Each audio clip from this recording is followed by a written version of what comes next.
Harka fuuni akkam jirtu? Kuni qubee tuutoriyaaliidha. Viidiyoo kana keessatti barnoota fiiziksii kutaa 12ffaa yuunit 3 ilaalla. Yuunit 3 fluid statics. Kuni viidiyoo jalqabaati. So viidiyoo jalqabaa jalatti mata dureen jiru pressure in gases and density. Okay, kallattiimaan gara barnoota keenyaatti haasofna. Matter commonly exists in three states. Maateriin falkaa sadii jechuudha kan inni qabu. Maater jechuun waan ulfaatinaa fi vooliyumii qabu kamuunu maaterii jennaan. So falkaan sadiin kun maal inni? Solid, liquid and gas. Jajjaboo, dhangala'oo fi gaasiidha. Liquids and gases are called fluids. Liquidii fi gaasiin maal jedhamu? Fluid jedhamu. Sababni isaas because they can flow. Yaa'uu waan danda'aniif jechuudha.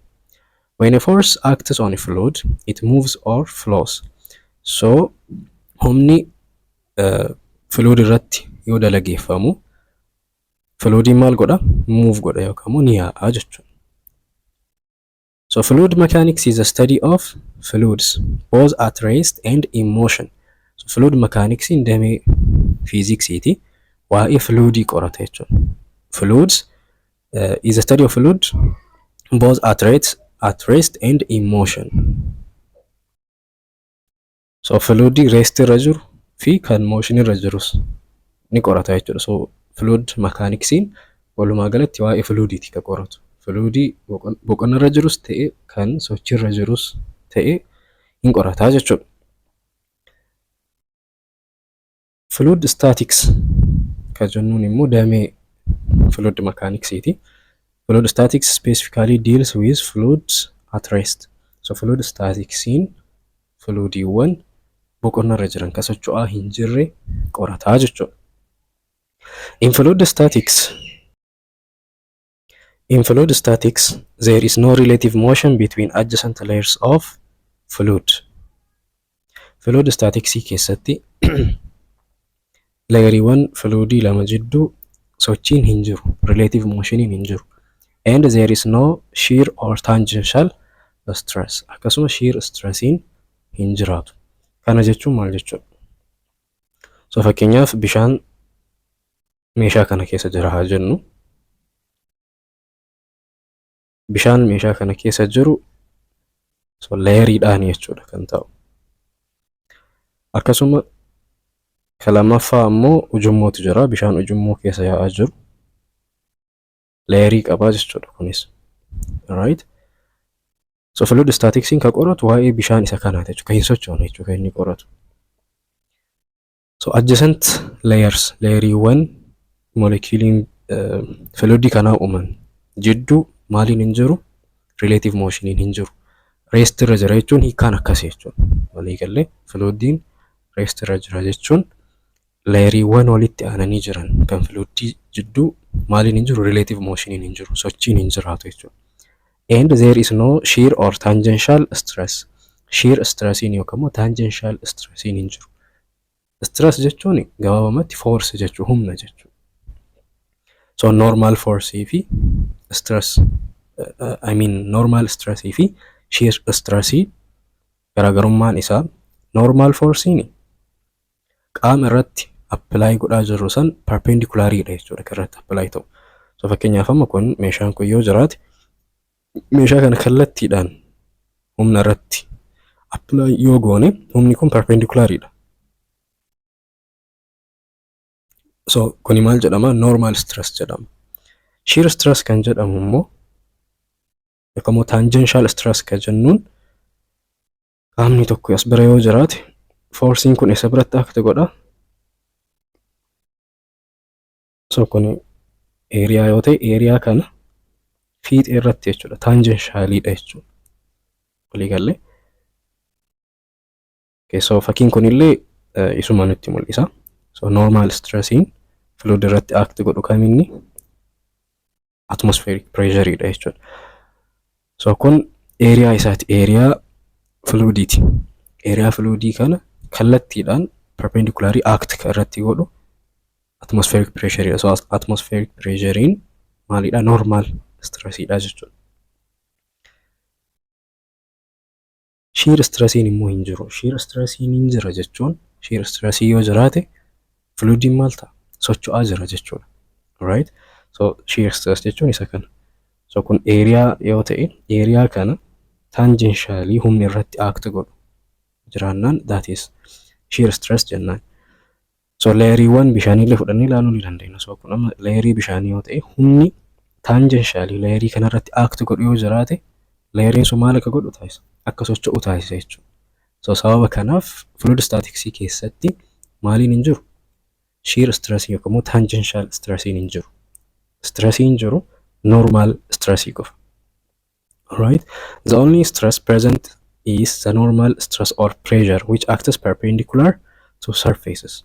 So perpendicular jechuudha.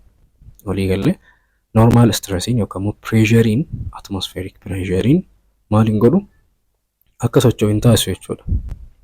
Fluidiin sun akka socho'u hin taasisu. Alright?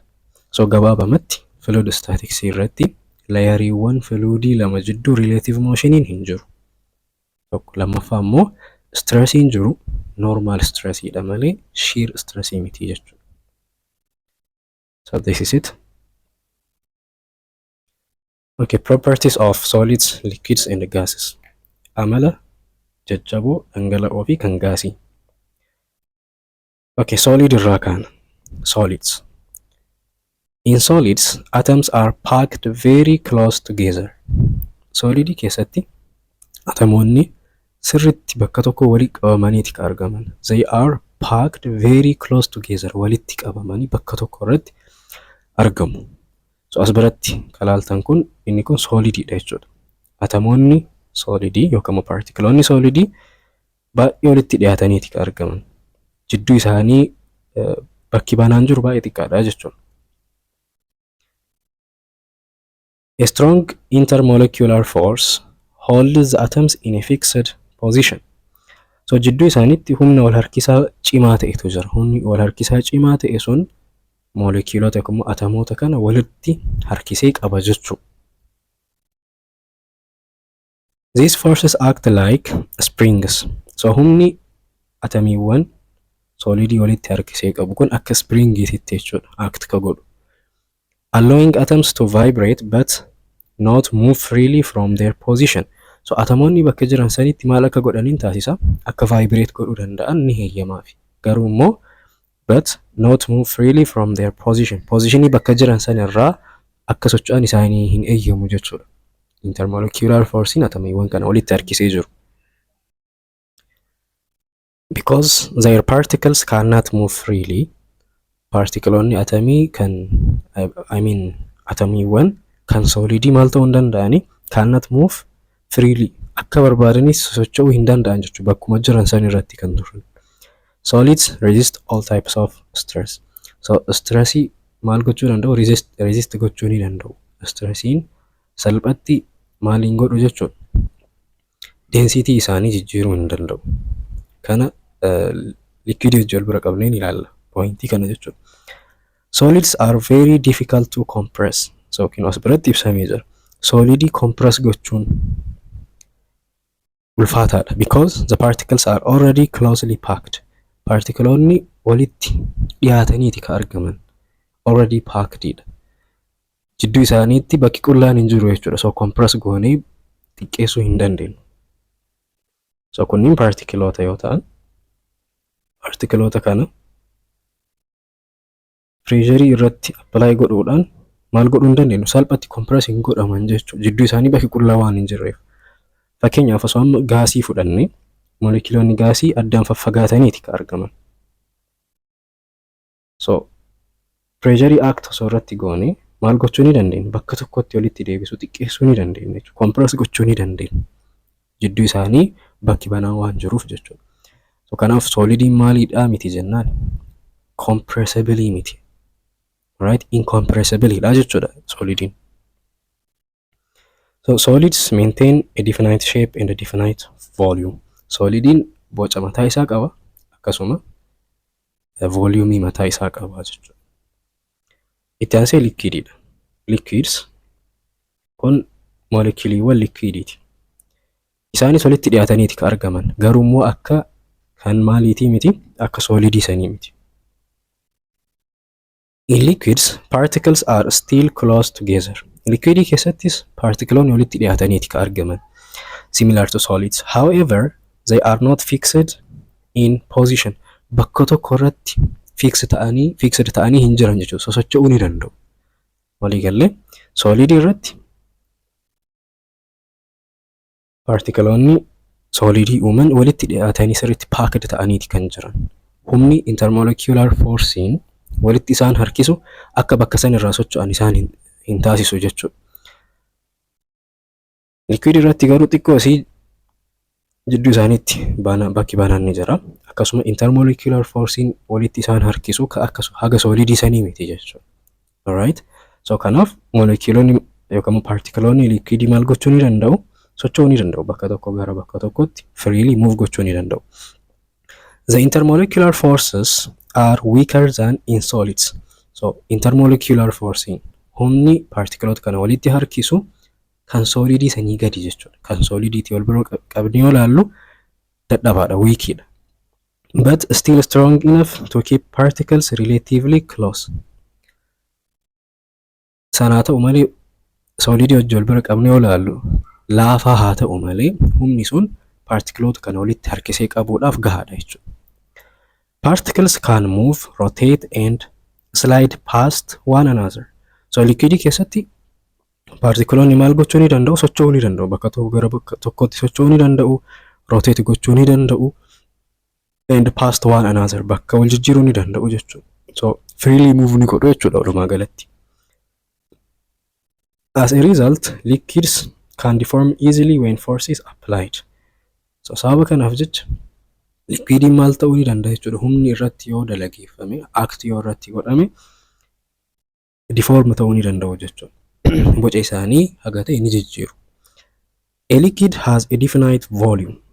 Liquidiin voluumii mataa isaa yookaan voluumii murtaa'aa ta'e ni qaba.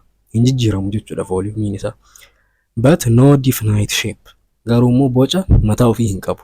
Boca murtaa'aa ta'e tokko hin qabu jechuudha. And it takes the shape of its container. Meeshaa itti naqne san fakkaata bocni isaa. Meeshaan nuti naqne silindarii yoo ta'e bocni isaa, dhangala'oon as keessatti naqnu sun silindarii ma fakkaata jechuudha bocni isaa. Akkasuma roga afree yoo ta'es boca roga afree san qabaata. Kabra liquids are not easily compressible. Akkuma solidii san liquidii compress gochuun hin danda'amu. Compress gochuu jechuun density isaa maal godhuudha? Rukkinna isaa dabaluu jechuudha. Alright? Since particles are still relatively close to each other. So liquid illeen particloonni isaa walitti dhiyaataniiti ka argaman. Akka ka solidii sanis ta'uu baatu walitti dhiyaataniiti ka argaman. So humna irratti apply goone, pressure irratti apply goone maal gochuu hin danda'amu? Compress gochuun hin danda'amu, ni ulfaataa jechuudha.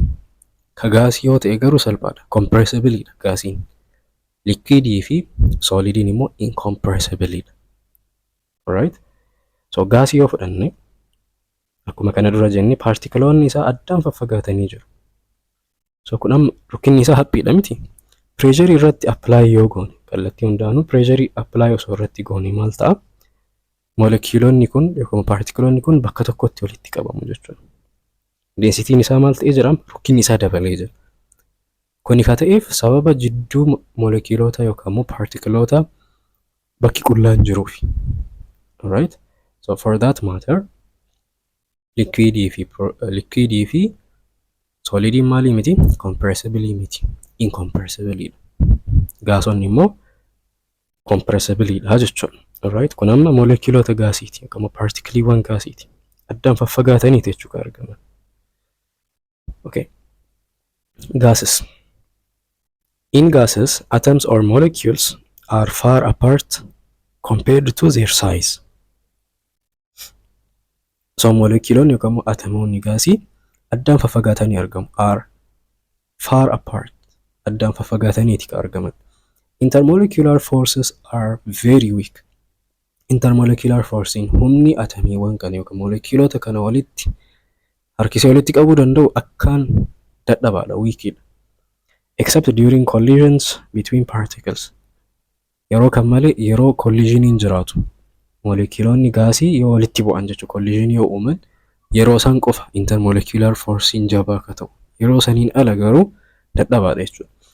Because of large spaces between particles sababa jidduu particlootaatti spacein yookaan bakki qullaan guddaa waan jiruuf gases flow easily and are highly compressible.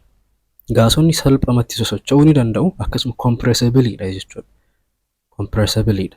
Density isaanii maal gochuun ni danda'ama jijjiiruun ni danda'ama jechuudha. Pressure irratti apply gochuudhaan.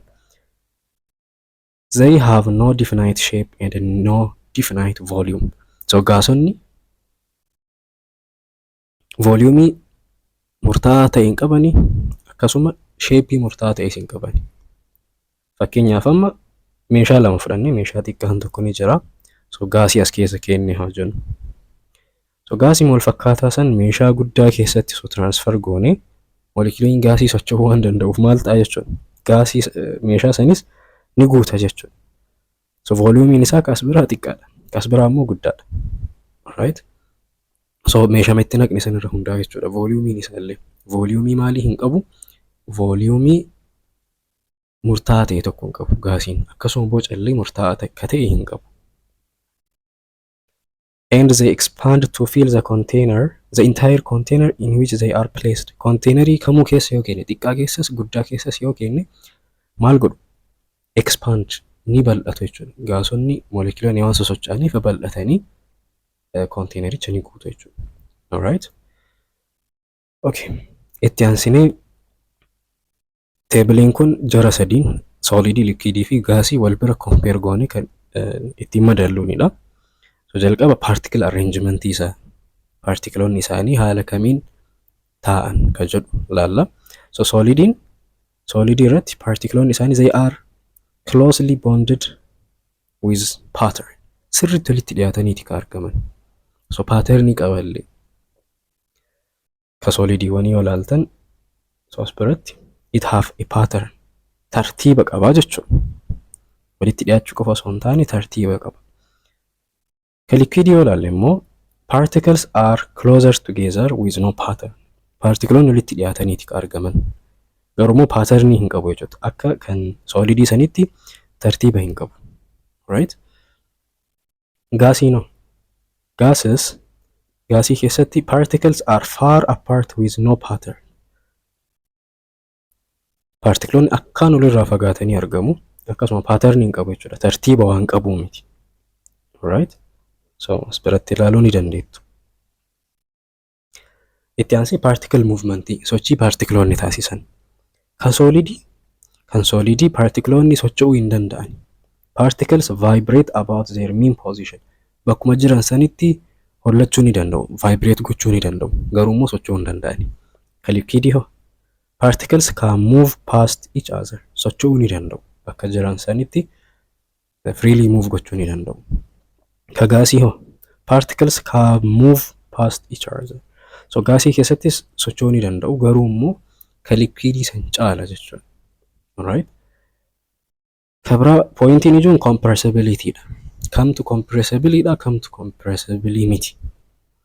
Solidii fi liquidiin incompressibility dha. Compress gochuun hin danda'amu. Gaasiin immoo compressibility dha. Sababni isaa maaliif akka ta'e ilaallee jira. Ka biraa shape.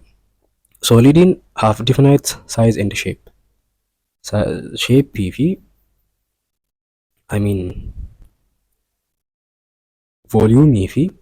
volume fi shape mataa isaa qaba solidin. Volume fi shape murtaa'aa ta'e qaba. Ka liquidii garuu liquidii bara yoo dhufnu have no defined shape. Shape murtaa'aa ta'e tokko hin qabu garuu immoo volume defined ta'e ni qaba jechuudha. Gaasii lachuu hin qabu. They have no defined shape. Shape murtaa'aa ta'e tokko hin qabani akkasuma volume murtaa'aa ta'e hin qaban jechuudha. So itti aansinee gaafii intraansii mata duree kanaa wal qabatee bara 2017 dhufe hojjannee mata duree itti aanutti dabarra. At normal conditions, solids are almost incompressible. Conditionii normal irratti solidin incompressible dha jedha. Compared to liquids and gases. Gaasii fi liquidii bira wal bira qabnee yoo ilaallu incompressible ta'e akkaan compress gochuudhaaf ka ulfaataa ta'e solididha. The reason is that sababni maali? A. Their atoms vibrate and are free to move. Atomoonni isaanii vibrate ni godhanii dhugaadha vibrate ni godhu and are free to move socho'uu ni danda'u jedha. Akka barbaadanii socho'uu hin danda'ani atomoonni yookaan partikaloonni solidii jechuudha. B. There is much space and a little force between atoms jedha. Jidduu atomootaatti maaltu jira jedhe bakka guddaatu jira jedha kunillee sirrii miti. Deebiin sirriin Didha kan inni ta'u. Their atoms are at relatively fixed distance apart and held together. So atomoonni fageenyi isaan olirraa qaban baay'ee xiqqaadha and are held together walitti qabatanii yookaan immoo forceidhaan intermolecular forceidhaan maal ta'u walitti harkifamanii bakka jiran san taa'u jechuudha. So sababni compressible hin taaneef sababni solidiin incompressible ta'eef sababa kanaaf jechuudha. So jidduu atomootaatti maalii waan hin jirreef spacing guddaan waan hin jirreef jechuudha. So deebiin sirriin D ta'a. D is the correct answer. So mata dureen itti aanu pressureidha. Pressure is a normal force exerted per unit area. Pressure jechuun dhiibbaa jechuudha. Dhiibbaan akkamitti define ta'a? It is a normal force exerted per unit area. Humna unit area takka irratti act godhu jechuudha. Normal forceidha. Normal force jechuun humna perpendicularly act godhu jechuudha. So formulaan isa kana pressure is equals force divided by area.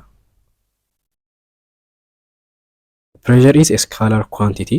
Pressure in scalaridha. Direction in barbaachisu jechuudha pressure ibsuudhaaf. Pressure is inversely proportional to area. Pointiin ijoon kan biraa isa kana. Pressurein area wajjin walitti dhufeenyi inni qabu walitti dhufeenya alagaati jechuudha. Inverse proportionality qabu jechuudha. Akkuma formula irraa argitan pressure is equals force over area. So pressure if force waliif maalidha? Waliif alagaadha yookaan inverse relationship qabu. Kana jechuun eeriyaan guddaa yoo ta'e pressurein xiqqaa ta'a jechuudha. Eeriyaan xiqqaa yoo ta'u immoo pressurein guddaa ta'a. Kana maaliin mul'isuu dandeenya? Fakkii as bira jiru kana yoo ilaaltan fakkii as bira jiru kana namichi kun kan inni irra ciisaa jiru maalidha? Bismaariidha. Bismaarii hedduurra kan inni ciisaa jiru. Garuu immoo qaamni isaa waan akkam ta'u. Namichuma kana fuunee osoo bismaarii takkatti qofarra ciibsine maal ta'a? Bismaarii sunii waraana jechuudha. Kuni maaliif ta'e? Eeriyaadha jechuudha. Sababa eeriyaatiif. So eeriyaan yoo xiqqaa ta'u pressurein maal ta'a? Dhiibbaan guddaa ta'a. Bismaarii takka osoo fayyadamne eeriyaan akkaan xiqqoodha. Bakki qaamni namichaatii fi bismaarii itti wal tuttu. Eeriyaan sun akkaan xiqqoo waan taateef pressurein guddaa ta'a. Dhiibbaan guddaa waan ta'uuf nama san bismaarii ni waraana jechuudha. Garuu immoo hedduu fayyadamne bismaarii hedduu fayyadamnu tokkoon bakka qaama namichaa tuqumu jira miti. Eeriyaan sun jechuudha. Eeriyaan sun walitti dabalamee baay'ee guddaa ta'a. So eeriyaan guddaa ta'a jechuun immoo pressurein maal ta'a? Hin hir'ata. So pressurein waan hir'atuuf namicha maal godhu hin danda'u jechuudha. Hin waraanu. Walii galee. So this is not a magic physics factidha jechuudha. Akkasuma goomaa tiraaktaraa yoo ilaaltan babal'aadha miti akkaan gugurdaadha goomaan isaa. So sababni sun godhamuuf maaliif? Pressurein hir'isuuf jechuudha. So eeriyaan yoo xiqqaatu pressurein maal ta'a? Eeriyaa yoo guddatu pressurein ni xiqqaata. Pressurein ni xiqqaata. Saniif jechuudha goomaan tiraaktaraa akkaan guddaa ta'uuf. Alright? So gommaa qal'oo fayyadamanii eeriyaan bakki inni itti lafa hojii wal tuquun akkaan xiqqaa taati. Eeriyaan xiqqaa ta'e jechuun immoo pressurein maal ta'a? Pressurein guddaa ta'a. Alright? So pressurein guddaa yoo ta'e immoo tiraakterichi maal ta'a? Lafa jala seena jechuudha. Gommaan isaa sun lafatti rakkateetiin hin hafu. So san akka hin taaneef maal godhama? Gommaan isaa guddaa godhama jechuudha. Eeriyaa guddisuudhaan pressurein xiqqeessina.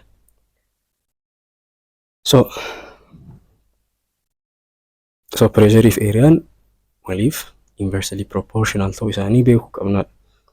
SI unitiin isaa Pascalidha. Unitii waliigalaa pressure Pascalidha. So Pascalii tokko jechuun Newton per meter square tokko jechuudha. Unitiin force Newtonidha. Ka area immoo meter squareidha. So Newton per meter square Pascalii ta'a jechuudha. Other units, unitoonni biraa kan pressure itti safaramuun so fakkeenyaaf waan atmosfeeriin 760 mm mercuryidha.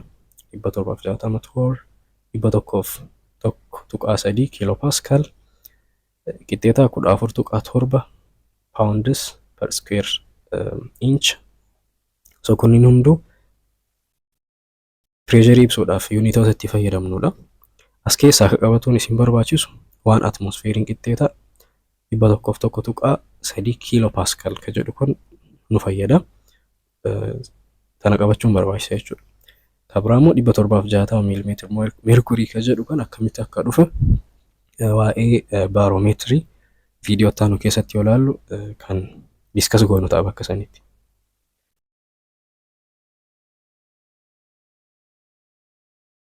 Okay. Example. As biratti fakkeenyatu jira.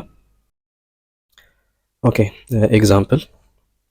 A woman of mass 55 kilogram maaltu nu kennamee jira. Ulfaatiin isii nu kennamee jira. Maasiin meeqa 55 kilogram. Works placing her entire weight on one shoe of average width and length 10 cm by 30 jechuudha. So miila tokkoon dhaabataa jirti haa jennu. Waliigalatti ulfaatiin isii kiloogiraama 55 miila tokkorra dhaabataa jirti. Kopheen isii sun dheerinni isaatiif bal'inni isaa 30 cm, bal'inni isaa immoo 10 cm. Calculate the pressure exerted on the floor by the shoe. So pressure kopheen isii sun lafarratti apply godhu dhiibbaa inni uumu calculate godhii jedha. So pressure ka ittiin calculate goonuun formula kana pressure is equals force over area. So as bira force nuun kennamne area illee nuun kennamne calculate goonee argannaa jechuudha. So force mass irraa ni arganna. Mass times acceleration force ta'a. Area ammoo length times width dhaan argannaa jechuudha. Okay, kanuu kennamee jiru isa kana. Jalqaba force calculate goonu. Force is equals mass times acceleration. So massiin 55. Acceleration due to gravity 9.8 jennee fudhanna. So 55 baay'isu 9.8 meeqa ta'a? 500 fi 39 Newton. Kuni force dha jechuudha. Force argannee jirra. Itti aansinee area argatu qabna. So areaan 10 baay'isu 30tiin arganna jechuudha. Kuni kophee yoo ta'e dheerinni isaa 30, bal'inni isaa immoo 10 yoo ta'e kana lamaa waliin baay'ifne area arganna. Area is equals length times width. Okay. Area is equals centimeteraan ta'e miti kun dirqama meetiraan kaa'uu qabna.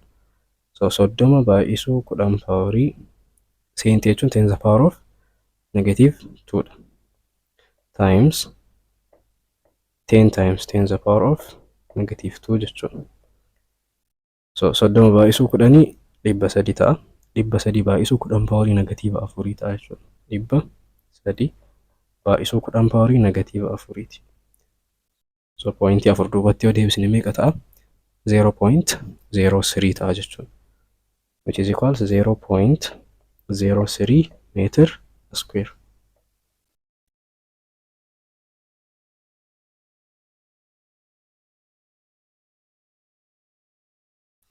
So area is equals 0.03 meter square. So area of force arganne waan jirruuf pressure calculate gochuu ni dandeenya. Pressure is equals force over area. Force meeqa? 539 Newtonidha. Area immoo 0.03 So kana walii yoo hirru meeqa arganna? 1,000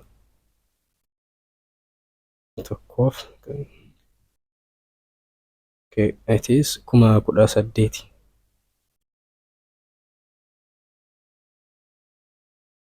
Kana scientific notationidha yoo ibsinu meeqa ta'a? Pointii tana gara mirgaatti yeroo 4 ni finna. So 1.4 times 10 the power of 4 ta'a jechuudha. So this is pressure. Pressurein kana fakkaata. Gaafiin itti aanu maal jedhee gaafata? Miila tokkoon osoo hin taane osoo miila lamaan dhaabattee pressurein isii meeqa ta'aadha? So kana jechuun pressure is equals force over area. Forcein 539 hiruu area duraa san lamaan baay'ifna jechuudha. Kophee lama waan ta'eef. So 0.03 lamaan yoo baay'ifnu 0.06 ta'a. 0.06. So kana yoo hirru meeqa arganna? 8,980. So kana scientific notationidha yoo kennu 1 2 3 gara bitaatti. So 8.98 times 10 the power of 3 Pascal ta'a jechuudha.